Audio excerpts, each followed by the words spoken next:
seseorang. Tak lama kemudian datanglah seorang pemuda yang kelihatannya miring otaknya. Pemuda ini datang dengan memakai sarung yang dililitkan di lehernya bergaya seperti Superman. Dengan agak bergumam, pemuda ini ngomong sendiri. Pemuda ini berdiri di tengah-tengah kami dan melewati satu persatu 5 orang sepuh ini dengan menutupkan sarungnya ke wajah mereka. Ketika melewatiku, pemuda ini tidak menutupi wajahku dengan sarungnya.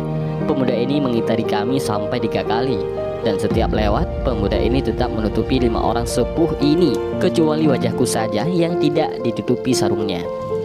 Setelah berputar sampai 3 kali, pemuda ini berhenti dan mengadahkan wajahnya ke langit, lalu beranjak pergi, sambil berkata dengan jelas dan diulang-ulang, musibah yang terbesar adalah terhijab dari Allah. Ketika itu juga menangislah 5 orang sepuh ini dengan menjerit-jerit. Aku hanya pelangah-pelongoh melihat itu semua. Dan setelah kejadian itu, Wali Pedi dengan perasaan gundah berniat pergi ke Tulunggung, sowan ke Mas Kiai. Dia sudah gerah ketika banyak yang melaporkan kepadanya kalau sekarang banyak para murid Mas Kiai ke sana kemari menjual nama Mas Kiai untuk kepentingan dirinya pribadi dengan meminta uang dan minta dihormati secara berlebihan.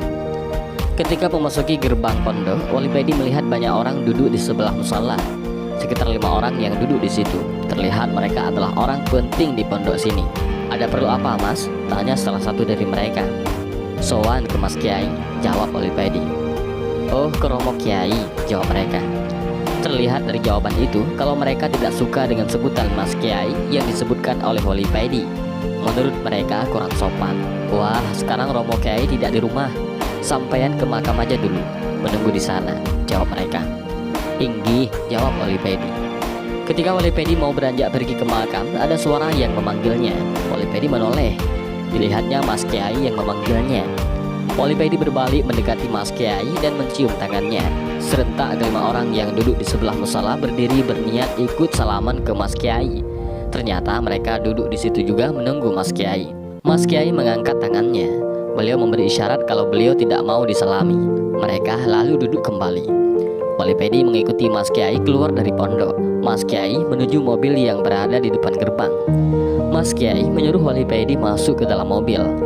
Dalam mobil sudah ada adik-adik Mas Kiai. Wali Pedi menyalami mereka.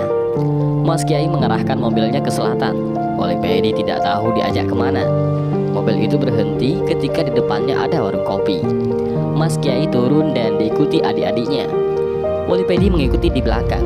Warung kopi ini terlihat sederhana, tapi dari aroma kopinya terasa kalau kopi warung ini sangatlah nikmat. Adik-adik Mas Kiai duduk agak menjauh, sedang Wali Pedi dan Mas Kiai duduk satu meja. Wali Pedi belum berani mengutarakan niatnya ke Mas Kiai. Baru setelah pesanan kopi datang, Mas Kiai tampak sudah menyeruput kopinya dan mulai menyalakan rokok milnya. Wali Pedi berniat mengutarakan unek-uneknya. Dari rumah saja, Di. Mas Kiai mendahului bertanya. Ya, Mas Kiai, jawab Wali Pedi. Begini, Di. Kadang Allah menguji hambanya dengan mendatangkan orang yang berniat menipu kepada kita. Apakah hati kita akan terusik dengan hal tersebut ataupun tidak? Seyogyanya kita dalam menata hati tidak boleh membedakan siapapun yang datang kepada kita. Hati kita tidak boleh kemasukan sifat benci ataupun tidak suka kepada siapapun, kata Mas Kiai. Setelah menghisap rokoknya, Mas Kiai berkata lagi, Allah mengujiku dengan mendatangkan para murid yang suka menjual namaku, suka meminta atas namaku. Dalam hal ini tidak boleh sedikit pun di dalam hatiku ada rasa benci ataupun tidak suka terhadap mereka, karena Allah lebih berhak memutuskan apa yang dikehendakinya. Aku hanya membimbing mereka. Kadang Allah mengirim orang untuk menipuku. Apakah hatiku akan sedih dengan uang ratusan juta yang raib karena ulah mereka? Apakah hatiku akan benci kepada mereka? Ini semua ujian, Di. Kadang untuk menghadap nafsuku, aku malah memberi uang kepada mereka yang pernah menipuku. Kita harus menjaga hati kita, jangan sampai kemasukan sifat-sifat tercela. Wali Pedi menunduk dan tanpa bisa dicegah berlinanglah air matanya. Wali Pedi kaget. Tiba-tiba Wali Pedi seakan-akan melihat mereka yang sedang bersenda gurau itu sudah mati berada dalam kuburnya dan menangis menjerit-jerit karena siksa. Ya Allah, ya Allah, astagfirullah, ucap Wali Pedi dengan kaget dan spontan. Ketika asik buka FB, terdengar HP jadulnya berbunyi. Kring kring kring kring. Wali Pedi melihat HP-nya. Terlihat sebuah nama yang Wali Pedi sangat mengenal dan menghormatinya. Wali Pedi mengangkat teleponnya. Bro, ayo ngopi. suara terdengar dari seberang. "Siap bro," jawab Olipedi. Olipedi bergegas ganti pakaian, sarung wadimor dan bajunya ditinggalkannya. Dia ganti memakai celana yang bawahnya mengecil, yang dia tidak tahu celana apa ini namanya. Kaos oblong ketat warna hitam dan rambut gaya seperti Kim Jong Il yang lagi ngetren saat itu. Yang kanan kiri dipotong tipis tapi atasnya dibiarkan lebat mirip seperti sikat yang buat nyuci. Olipedi baru kemarin potong rambut model begini di tukang potong rambut Madura. Olipedi bergaya seperti ini demi menghormati teman yang mengajaknya ngopi ini. Olipedi ini sampai sekarang masih heran dengan temannya yang satu ini. Penampilannya mas bro banget. Padahal kalau tahu dan lama bergaul dengannya, temannya ini luas dan dalam laksana samudra. Olipedi berangkat, padahal dia belum tahu temannya ini ngopi di mana. Yang penting dia berangkat dengan niatan nyambung seduluran. Tidak lama kemudian HP-nya berbunyi. Ada SMS masuk. "Aku tunggu di Brojan Cafe ya," bunyi SMS itu. "Oke, meluncur bro," balas Olipedi dengan SMS-nya.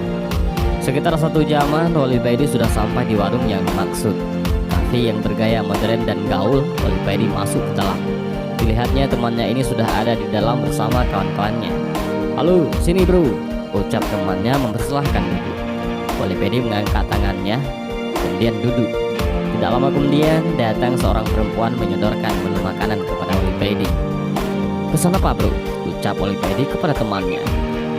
"Terserah bro lah," kata temannya. Olipedi mengambil menu dan membukanya. Olipedi mulai kebingungan dengan gambar menu yang dilihatnya. Gambar makanan dan nama yang aneh-aneh terpampang di depan Olipedi. Olipedi bingung karena selama ini Olipedi kalau ke warung tahunya hanya rawon dan nasi pecel. Olipedi mencoba melihat menu minuman. Olipedi tambah bingung karena gambar kopi hitam yang dicarinya tidak ada. Yang ada hanya minuman warna-warni dan aneh-aneh. Ada kopi tapi sudah dimodifikasi sedemikian rupa. "Ini aja bro," Olipedi menunjuk gambar minuman yang menurutnya menarik. "Gak makan," ucap temannya. "Gak bro," ucap Olipedi. "Di sini makanannya juga ada nasinya loh," goda temannya tahu kalau Olipedi ini bingung. "Gak bro, udah kenyang," kata Olipedi. Olipedi sendiri tidak tahu mengapa dirinya merasa nggak selera dan merasa kenyang setelah melihat gambar makanan ada di menu.